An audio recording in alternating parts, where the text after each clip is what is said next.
Olá, meus amigos, sou eu aqui novamente, o professor Gessé Cortez, e essa é a sua aula de literatura semanal. Vamos lá então?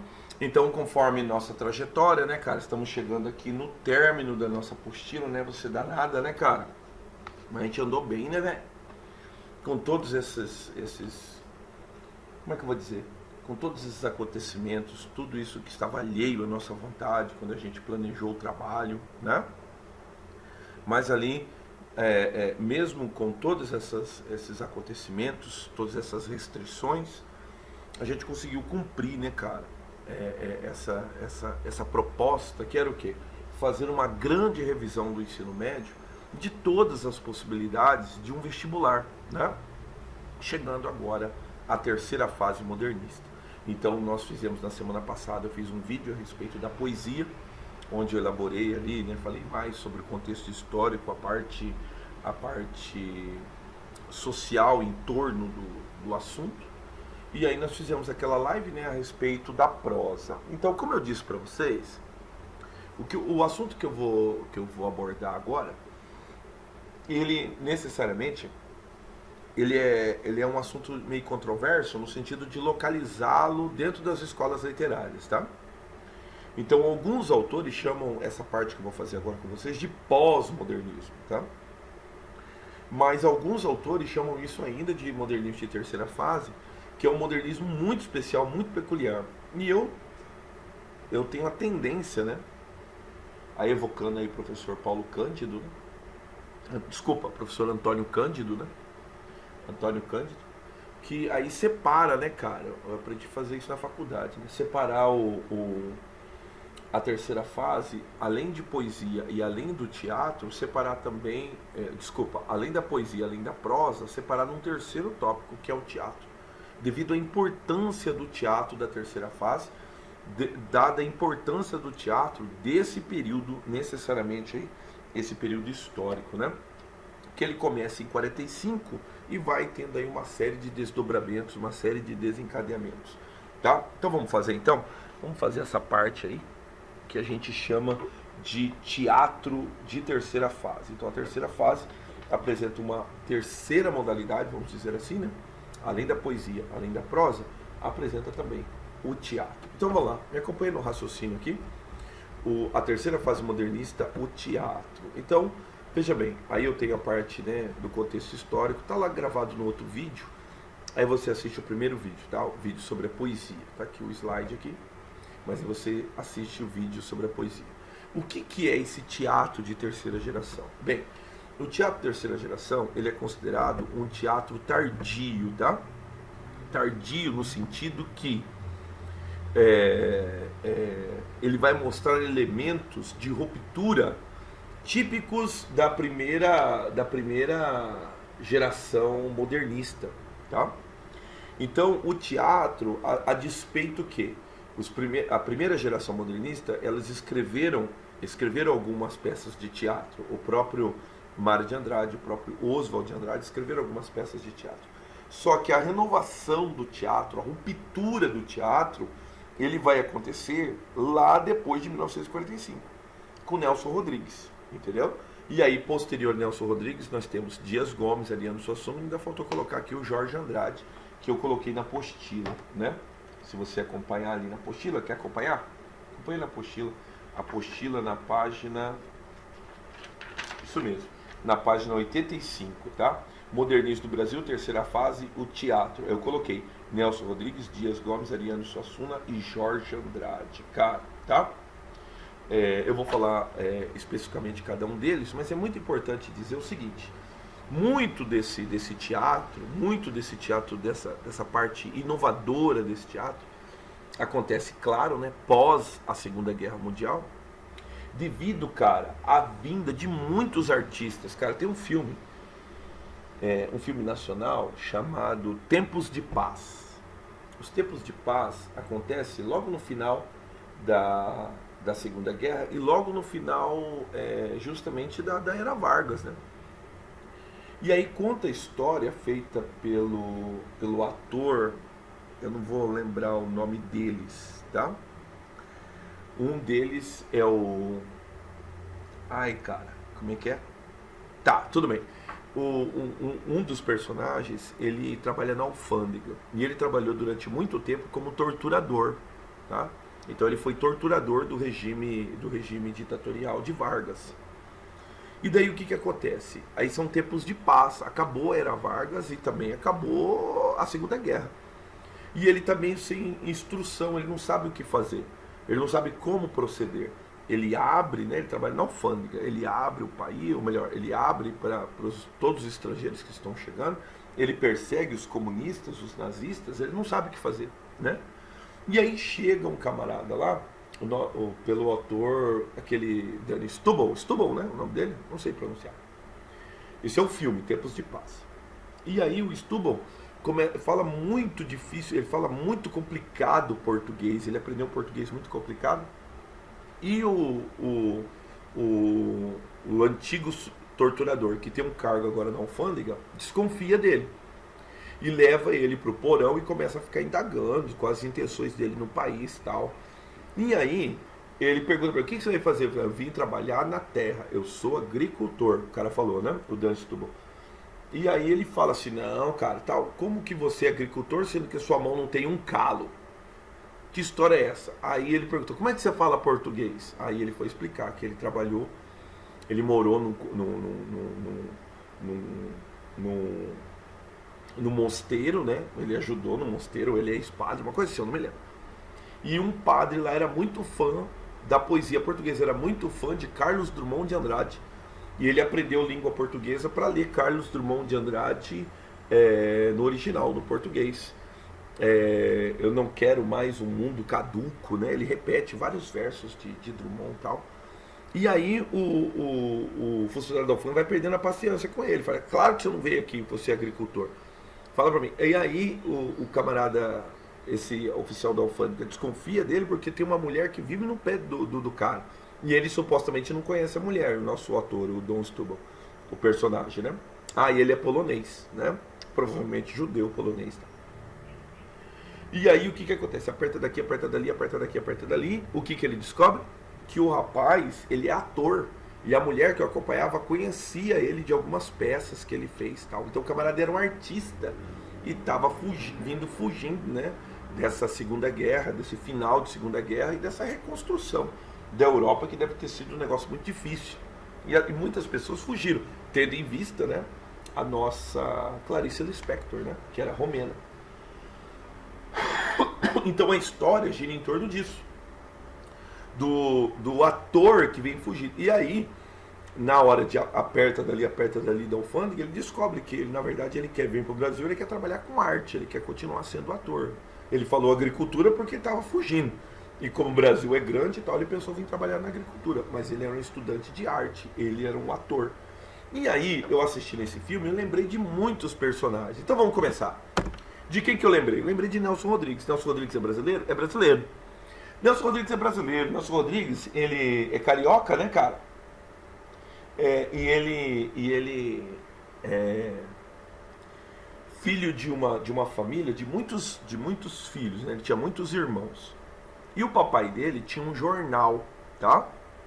E aí o jornal, né, cara? Cada filho trabalhava numa parte do jornal. Como ele era filho caçula, ele foi trabalhar na parte que ninguém queria trabalhar. Ele foi trabalhar nas páginas policiais. E aí começa, talvez, né, a trajetória, a história, como que a gente pode dizer? Como que Nelson Rodrigues se transforma na pessoa que ele vai se transformar, né? Num grande teatrólogo. Por quê? Porque Nelson Rodrigues, ele começa a entrar em contato com os crimes do dia a dia. Sabe, esses crimes que às vezes a gente está tão cansado de ouvir que a gente nem para mais para ouvir? Esses crimes que, na verdade, eles fazem parte das páginas sensacionalistas do jornal. Por exemplo, né? Marido chega em casa e encontra a mulher com o porteiro, com o amante. E aí ele dá 2 tiros na mulher, 2 tiros no amante e se mata. Entendeu? Sabe essas reportagens assim? Que vizinho é pego, né, pelo pai da vizinha que supostamente mantinha relações sexuais com a filha dele E aí o pai descobre, o pai vai lá, mantinha relações sexuais com o filho dele, com o filho do vizinho, entendeu? Sabe esse tipo de notícia que a gente nem para mais pra ouvir, velho? Porque parece que você abre o jornal, você parece que já esguicha sangue de você, você tá ligado? Esses jornais sensacionalistas. Assim Nelson Rodrigues trabalhava. E conta a história que Nelson Rodrigues teve um evento muito traumático, porque um dos seus irmãos trabalhava na página das promoções sociais, eu não sei, o caderno social, a gente chamaria como? Eu não sei. Aquele que fala sobre festas, fala sobre crítica de restaurante, crítica de festa, entendeu? Fala sobre questões sociais, caderno social. E daí o que acontece? O irmão dele publica uma crítica, acho que de uma festa tal, e o marido da mulher não gosta da crítica que ele faz da mulher dele, entendeu? E daí o cara entra no jornal, vai até lá a mesa do irmão dele e dá os tiros no peito do irmão dele, mata o irmão dele por causa da crítica, entendeu? Cara, isso aí foi muito traumático. Então o Nelson Rodrigues, ele convive assim, ele convive com páginas policiais, tá? E daí o que acontece? Cara, ele conhece um imigrante polonês, que inclusive tem registro no Brasil, foi registrado no Brasil, mas vem, né, pequenininho, vem adolescente e vem para o Brasil. Cara, eu não sei nem digitar o nome do cara aqui, deixa eu ver se eu consigo. Aqui, ó, que eu já tinha feito a pesquisa lá no terceiro ano, o nome do cara, Ziribin Zimbin, não deu, Ziribin Zimbinski. Eu vou colocar do jeito como eu fiz lá no aqui, será? Vai cair? Não caiu. Eu vou fazer como eu fiz lá no terceiro ano, cara. Eu vou colocar assim: Nelson Rodrigues e Zimbinski. Tá vendo aqui? Zimbinski. Olha aí, ó o camarada aqui, ó. Ziribin Zimbinski. Então, nacionalidade brasileira, mas só que nascimento, né, na Polônia, né? Nasceu na Austro-Hungria, né? Na Áustria-Hungria, hoje Polônia. E aí ele vem pro Brasil, cara. Vem pro Brasil e aí Nelson Rodrigues... Não, na verdade ele não vem pequenininho, não. Ele vem grandão já. E daí o que acontece? Ele vem fugido da Segunda Guerra e o Nelson Rodrigues conhece o Ziribin Zimbinski. É difícil falar o nome do cara. O nome do cara, Marian Zimbinski. Esse é o nome do cara. Beleza. Aí o que acontece? Ele vem para o Brasil e o Nelson Rodrigues fica conhecendo ele e tal. Aí ele vem com umas ideias de iluminação, uma ideia de palco completamente inovadora. E daí o que acontece? Nelson Rodrigues adere a essas ideias de Zimbinski. E ele lança, talvez a obra, né, que marca esse modernismo no Brasil, que foi a obra Vestido de Noiva, tá? Então, ele lança ali a obra Vestido de Noiva. E na obra Vestido de Noiva, é uma obra muito inovadora, por quê? Porque ela começa com acidente, polícia correndo, maca e tal. Aí aparece, né, a nossa personagem vestida, né, de noiva. Mas ela dá bem na cara, assim, que ela é um espírito, ela tá morta, entendeu? E ela começa a ver aquele momento, que é o momento do plano da realidade, mas como um espírito, parece que ela tem também um plano da alucinação, um plano do passado. E ela começa a voltar nos acontecimentos e a gente começa a entender o que aconteceu, né? E aí é uma viagem psicodélica, entendeu? Agora, onde que está o inovador de Nelson Rodrigues? O Nelson Rodrigues, ele foi muito tempo marginalizado, né? Eu atribuo muito isso à Rede Globo, sabe? Por quê? Porque a Rede Globo ela tem o dom, cara, de pegar tudo aquilo que é arte e transformar em pornografia, né? E aí, tinha um programa no domingo, o nome do programa era A Vida Como Ela É. Eu vou soltar aqui um trechinho, só pra você, vamos ver se você lembra do trechinho aqui. Quer ver? Vamos ver onde é que vai estar, onde é que eu guardei isso aqui.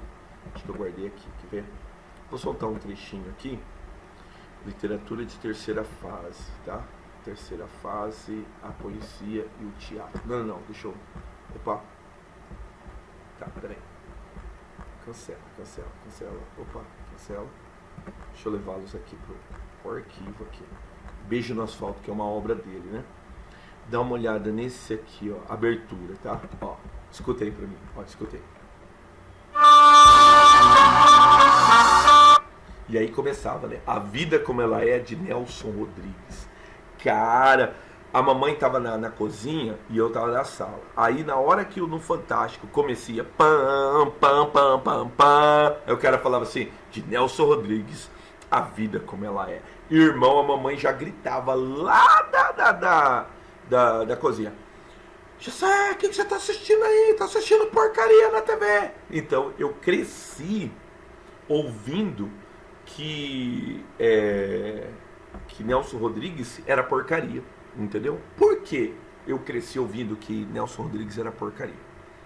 Porque Nelson Rodrigues, ele entendeu, acho que muito cedo, que não existe comportamento mais hipócrita, tá, do ser humano do que diz respeito ao comportamento sexual. Quando o tema é o comportamento sexual, Nelson Rodrigues detectou que o comportamento do homem ele se transforma. Então o homem ele tende a uma determinada hipocrisia, um determinado, como é que eu posso dizer, um determinado bloqueio que esse assunto não se possa falar, esse assunto não se pode falar. E talvez o comportamento humano ele aflore muito quando se trata do comportamento sexual, quando se trata da vida sexual, entendeu? E aí o que ele faz? Ele faz peças, né, que falam a respeito disso. Vocês já são mais velhos, né, alguns adolescentes e outros já passando, saindo dessa fase. Eu aconselho a vocês, quando você ouvir que tem uma peça ali, assista. Nelson Rodrigues. Tinha um tempo que o Sesc promovia um monte de peças de Nelson Rodrigues. Vai lá, assiste. Você vai ver que o tema, normalmente, é o tema sexual, mas não é pornográfico. Agora, se você for assistir qualquer filme da Rede Globo, aí se prepara, irmão, porque daí os caras vão supervalorizar esse tema. E durante muito tempo eu achei que fosse assim. Quer ver? Eu vou contar algumas para você entender esse comportamento do Nelson Rodrigues. Por exemplo, uma peça de Nelson Rodrigues, Toda Nudez Será Castigada, né? Em Toda Nudez Será Castigada, nós temos um viúvo, né? Esse viúvo, ele tinha o irmão dele, que tinha muita inveja dele, né? Do sucesso financeiro que ele tinha e tal. E esse viúvo tinha um filho bem grandão, um filho já grandão já, que ele não mantinha relações muito legais com o filho, tá? E daí o que acontece? O irmão, para sacanear o irmão, o que ele faz? Ele contrata uma prostituta pro irmão. Para sacanear o irmão, fazer uma troça pro irmão e tal. E aí esse nosso personagem conhece a prostituta. Esqueci o nome dos personagens agora.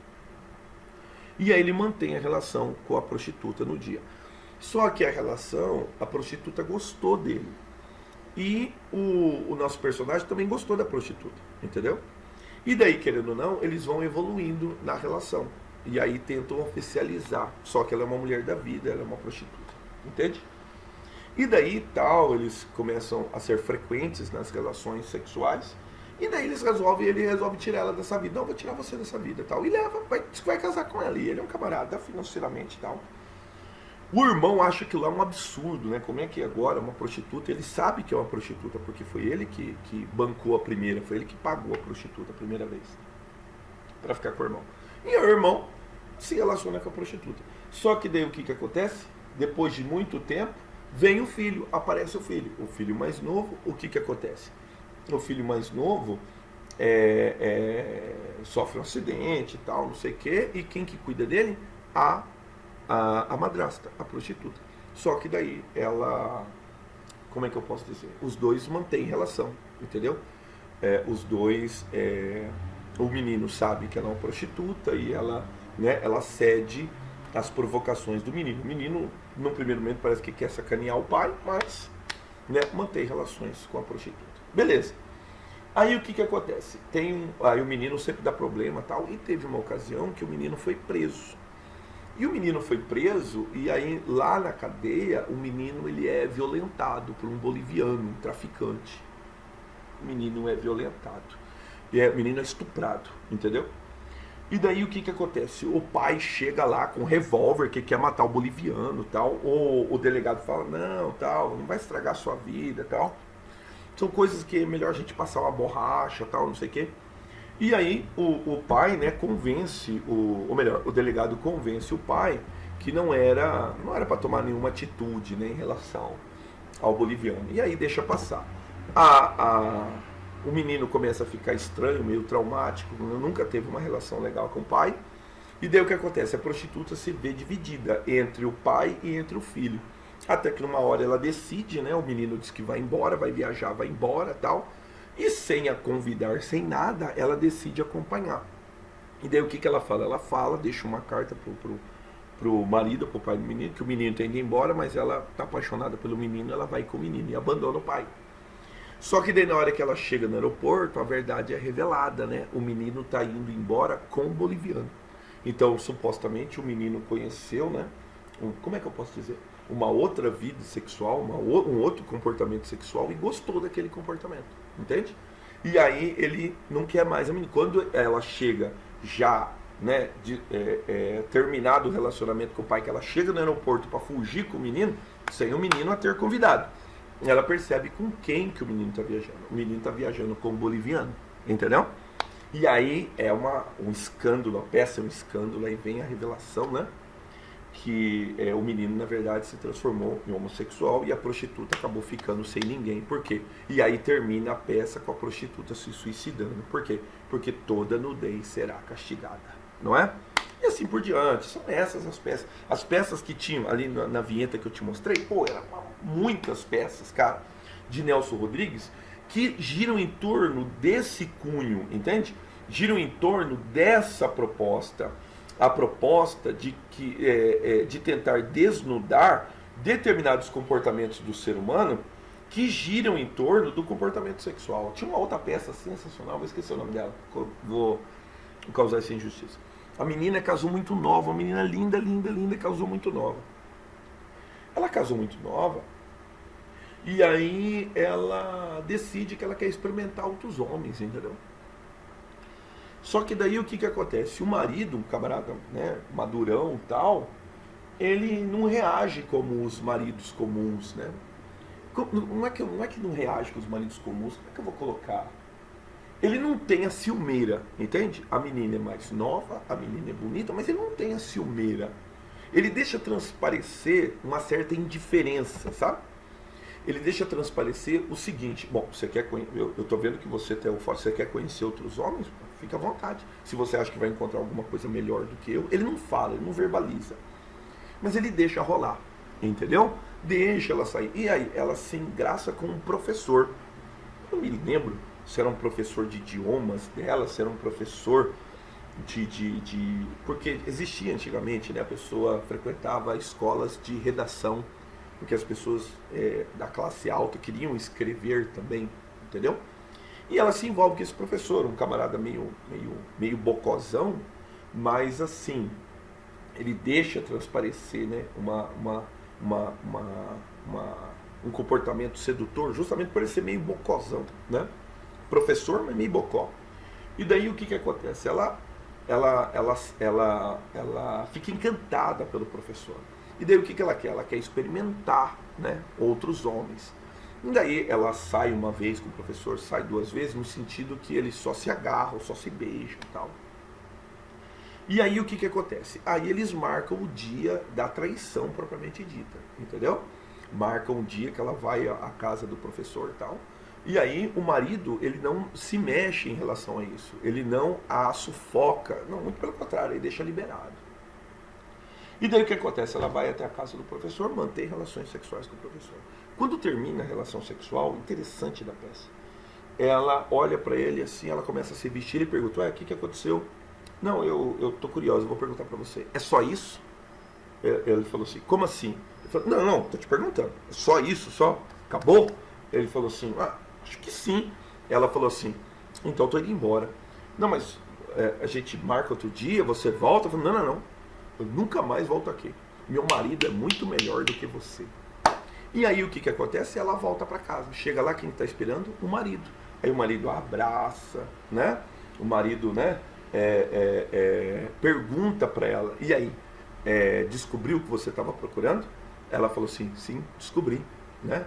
E fica subentendido na peça que o marido permite aquilo ali, porque o marido tem muita confiança nele mesmo. E aí o grande moral da peça é o seguinte: por que a gente tem ciúmes? Essa é a moral da peça, entendeu? Então é dentro do comportamento sexual que certos comportamentos do ser humano eles afloram. Então por que a gente sente ciúmes? Por que a gente não suporta, né? A ideia da pessoa que a gente está com o outro, tá? Hoje em dia tem toda uma questão de doença, tal, beleza.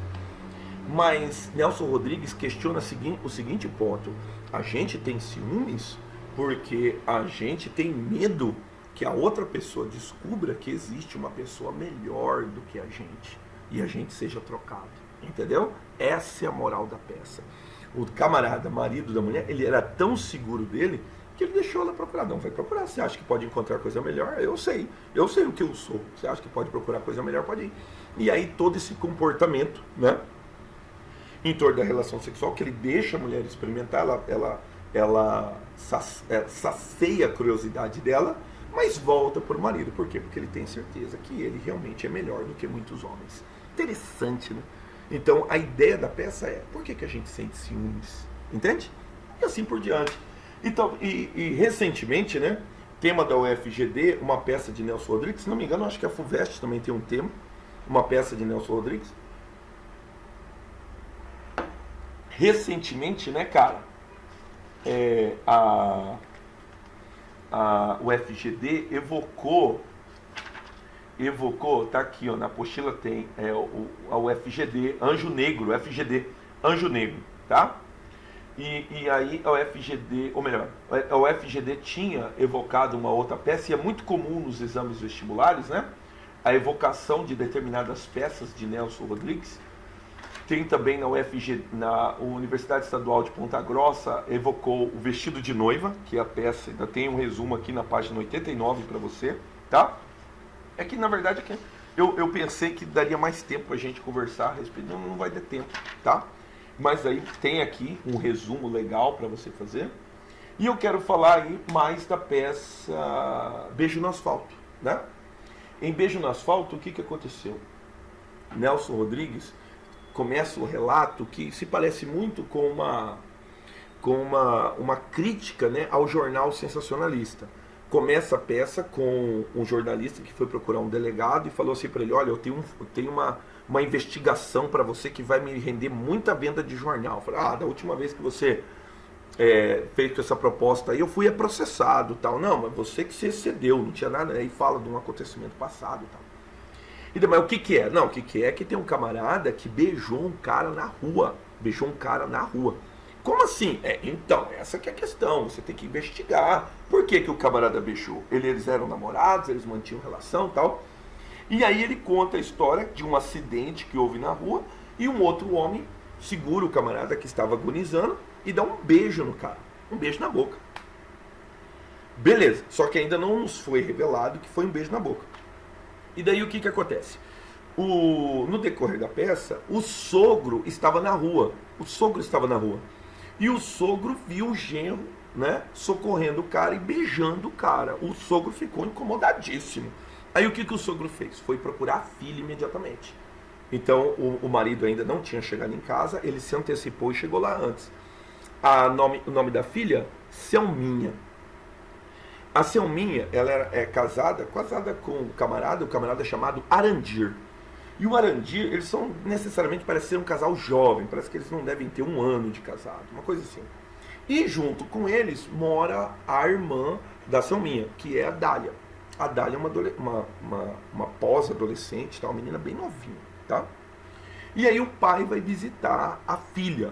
Ele pergunta assim: minha filha, eu vim ver como é que você tá, tal. Não, pai, eu tô bem, tal, porque é o seguinte, seu marido ainda não chegou? Não chegou, então, aconteceu um negócio na rua, eu queria entender, queria ver se você sabe o que aconteceu. Não, pai, eu não sei o que aconteceu. E aí ele fica meio constrangido, tal, de contar. Ele fala assim: não, é melhor o seu marido contar. Aí a filha entra num diálogo que necessariamente nos revela que o pai há muito tempo não ia lá na casa dela. E ela entende que o pai não gosta do marido dela. E ela pergunta: pai, por que o senhor não gosta do Arandir? O senhor tanto não gosta dele que eu nunca vi o senhor repetir o nome dele. O senhor não fala o nome dele. Fala o nome dele para eu ver. Não, bobeira sua, besteira sua, tal. Aí a filha fala: pai, o Arandir, ele é muito bom para mim. Tanto ele é bom para mim que a Dália, né? Aí ele aponta a filha, né, que mora com ela. A irmã dela, né, filha do senhor que mora com a Selminha, e fala assim: a gente conversando, a Dália falou que se um dia eu morresse, ela casaria com o Arandir, dela ver como que o Arandir é um esposo bom pra mim, entendeu? E assim entra no diálogo tal, a Dália fica assim preocupada da Selminha ter falado tal, e a Dália deixa transparecer que o pai, ou melhor, a Selminha deixa transparecer que o pai tem ciúme dela, da filha. Aí o pai diz que não tem nada a ver e sai fora, entendeu? E aí as irmãs entram num diálogo e tal, beleza. Aí o Arandir chega, aí ela fala pro Arandir que o pai esteve lá tal. Ele pergunta: ele falou alguma coisa? Não, ele não falou nada. Mas o que aconteceu? Não, aconteceu um acidente e tal. E as pessoas, depois do acidente que aconteceu, as pessoas estão me perguntando as coisas e tal. Mas ele não revela o que é. E ele fala que ele socorreu um camarada. Mas ele não fala necessariamente o que ele fez, entendeu? E depois ele sai fora. Nesse que ele sai fora, ele vai até o serviço dele, volta pro serviço dele. E aí, chega o jornal, né, cara? Aí o negócio meio que dá uma abafada, chega o jornal no outro dia. No jornal do outro dia, cara, revela, né? A vizinha leva o jornal pra Selminha ler. E no jornal fala que ele deu um beijo na boca do cara. Então ela fica descobrindo tal, que o marido deu um beijo na boca. Como assim beijar na boca? Aí vem a discussão com a Dália tal, né? O pai volta para saber da filha, aí a filha fala com o pai de novo tal. Aí a filha começa a revelar determinados sentimentos, tipo assim: pai, o senhor tem ciúme de mim, né? Aí ela fala assim: o Arandir eu tenho certeza, o senhor está insinuando que o Arandir não é homem? Eu tenho certeza que o Arandir é homem. Aí ela revela, né, o comportamento do Arandir. Ela fala assim: o Arandir, ele gosta muito de mim. Uma vez ele foi abrir a porta do banheiro, e coincidiu que a porta do banheiro estava aberta. Ele viu a Dália nua. O que o Arandir fez? Correu e contou para mim: olha, aconteceu um acidente e tal. A sua irmã provavelmente, né, não foi de propósito, mas ela deve ter esquecido de trancar a porta. Eu vi, tá? Mas eu quero dizer para você que não tem nada a ver, tal, não sei o que, não sei o que. E ela fala: e o senhor está insinuando que meu marido não é homem? Meu marido é homem, sim. Porque eu converso com outras mulheres. Eu sei que o comportamento sexual dos outros homens é uma noite sim, uma noite não, um final de semana. Não, o Arandir me procura toda noite. O Arandir é um homem, pai, não sei o que. Aí entra nesse diálogo e tal.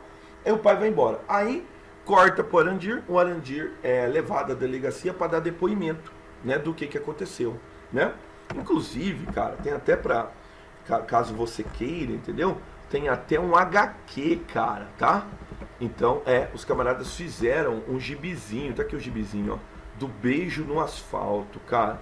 Beijo do Asfalto é uma peça muito emblemática, tá?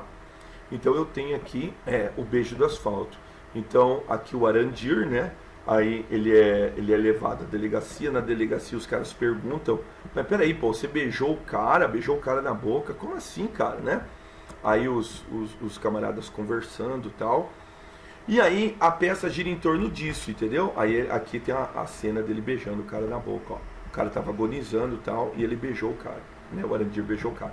Aí começa a especular, aparece no jornal que o pessoal lá dos colegas dele, do serviço do Arandir, já tinham visto o cara, entendeu? E assim por diante. Aí o pai foi visitar a Selminha, ó.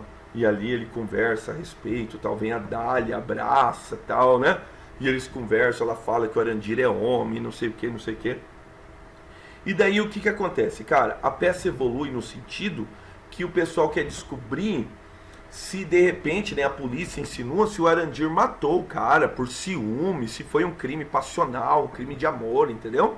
E a polícia vai lá e aperta o cara. Casado ou solteiro? Eu sou casado, sou um homem casado. O senhor deixa dar um telefonema rápido para minha mulher, ó. Gosta de sua mulher, rapaz? E não usa nada no dedo, por quê? Não usa aliança, ó. Um dia no banheiro caiu a aliança no ralo, não usa aliança. E todo mundo questionando, sabe? O comportamento do Arandir. Por que o Arandir beijou o cara? E daí a polícia, para tentar fazer o levantamento, a polícia vai até atrás da Dália. Então a polícia leva a Dália, a Selminha, a esposa, até num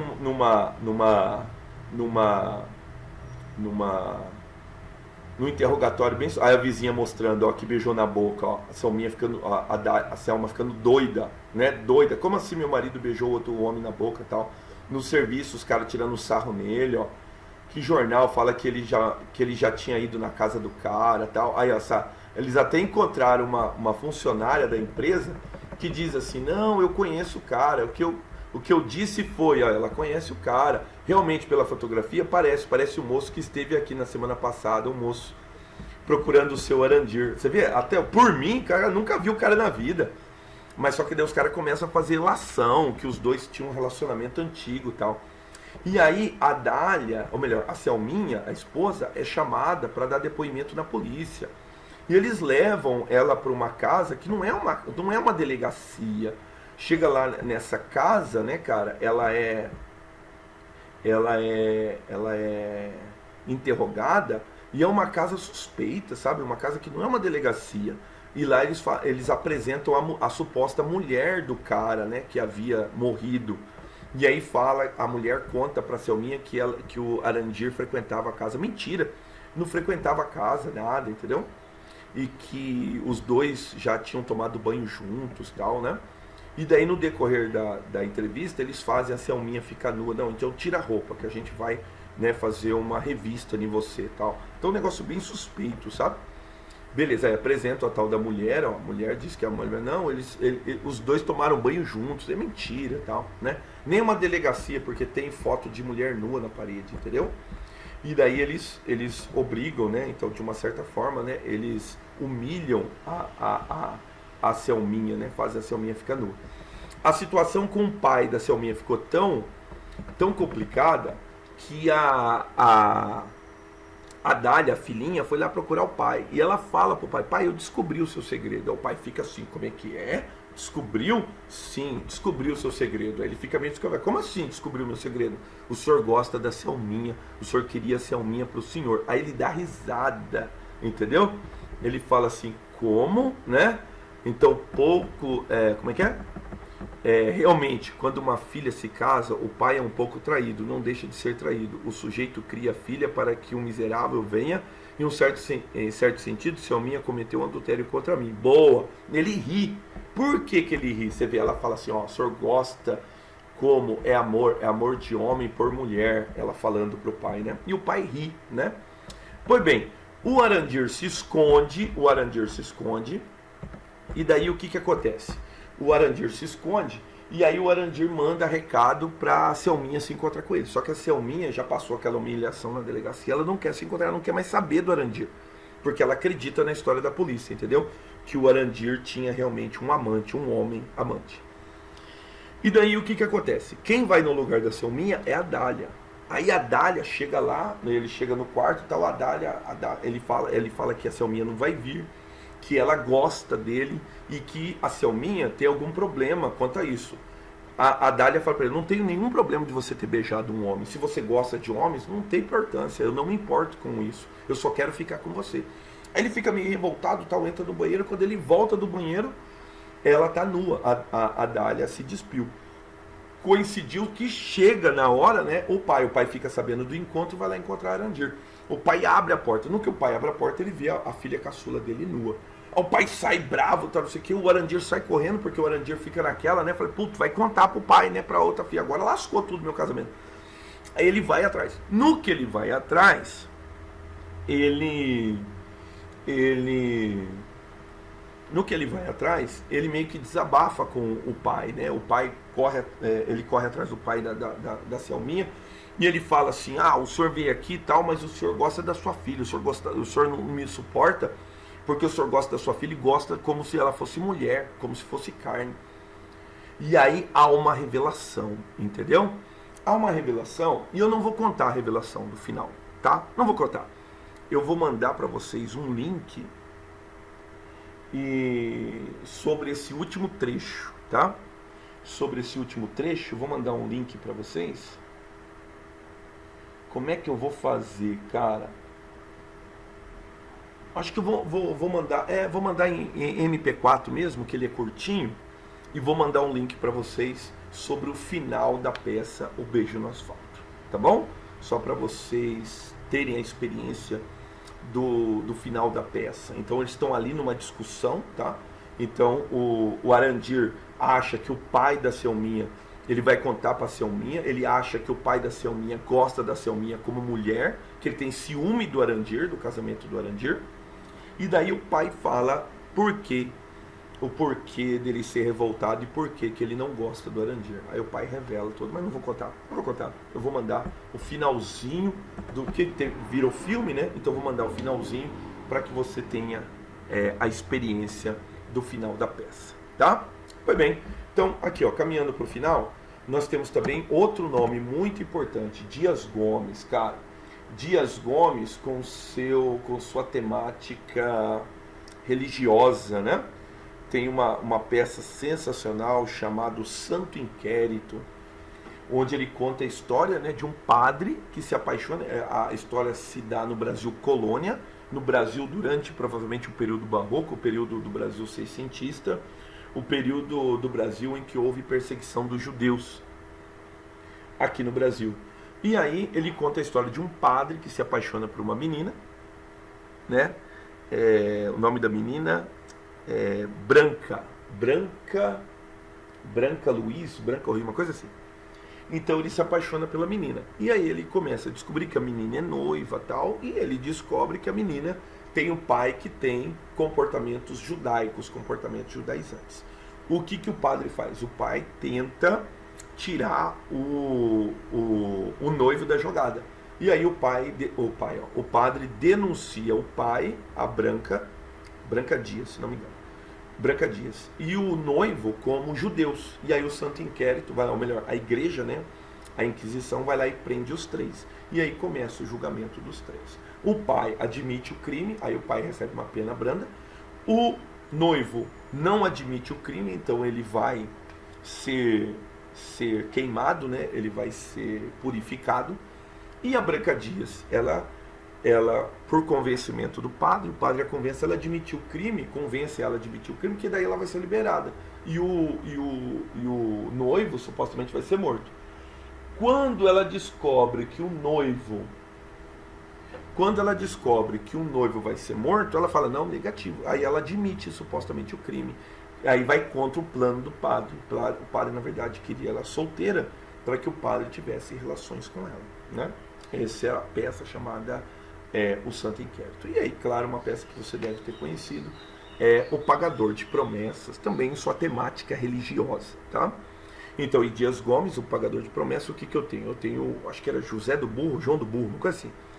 E ele tem a criação dele, tem o burrinho dele. Aí, o burrinho dele está passando mal. E daí o que ele faz? Ele faz uma promessa. Só que como não tem igreja perto dele, ele faz a promessa num terreiro de Umbanda. Ele vê o São Jorge, ele vê a imagem, né? Eu acho que é a imagem do menino Jesus, não me lembro. E ele faz uma promessa.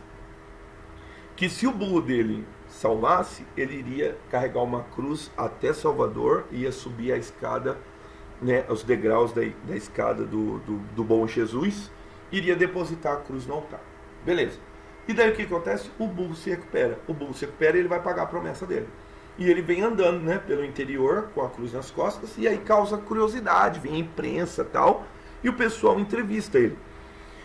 E ele confessa, né, ele fala, não, fiz a promessa, tal, e fiz a promessa, como não tinha igreja perto, fiz a promessa num terreiro de macumba. Aí o negócio entorta, porque daí o padre lá fica sabendo, mas como assim o cara fez a promessa num terreiro de macumba?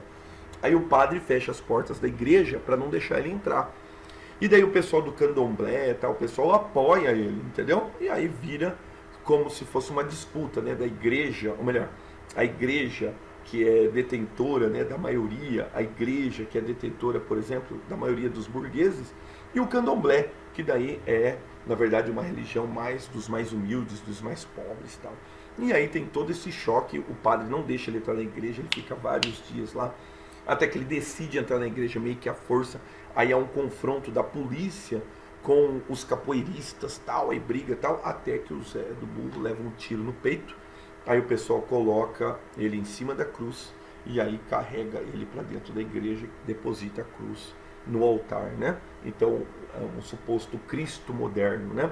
A pessoa que encarna, então ele na sua simplicidade, na sua, vamos dizer assim, na sua ignorância, encarna a fé verdadeira, a fé genuína, que transcende, né, a fé tanto do catolicismo quanto a fé do candomblé e a fé dos supostos religiosos, né? Então uma coisa é a fé, outra coisa é a religião, né? E assim por diante. Muito bem trabalhado em Dias Gomes. E o pessoal começa, ou melhor, o pessoal coloca no mesmo bojo Ariano Suassuna. Ariano Suassuna, que foi criador do movimento chamado Armorial.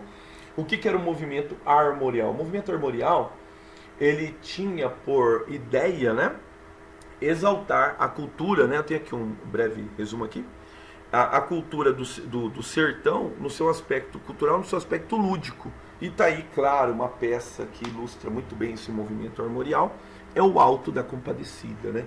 Nesse personagem, né, que inventa falcatruas para sobreviver, né? Por quê? Porque ele fica doente e ninguém dá para ele o que comer, ele passa fome, né? Sendo que quando o cachorrinho ficou doente, ele ganhou o bife passado na manteiga, né? Então configura-se esse movimento chamado movimento armorial, movimento desencadeado pelo próprio Ariano Suassuna, ele que foi um grande teatrólogo, torcedor do Sport Recife, torcedor doente do Sport Recife, certo? Pois bem, na apostila, além das outras obras que eu coloquei uma bateria de exercícios, mas tem gabarito, tá? Eu me excedi no tempo aqui, então você faz o seguinte, você faz os exercícios, tal, e aí, qualquer dúvida, né, amanhã nós vamos falar, ou melhor, daqui a pouquinho, né, nós vamos falar a respeito de literatura contemporânea, que é o último capítulo da apostila, tá? Se você quiser dar uma lida, se adiantar. Coloquei mais exercícios específicos de Vestido de Noiva e Anjo Negro, e aí as produções literárias contemporâneas, tanto em língua portuguesa, né? Que no caso aí vai abarcar tanto Moçambique, Angola, Brasil e Portugal, tá bom? Mas a gente fala sobre isso daqui a pouquinho, tá? Um abraço, meus amigos, e até daqui a pouco.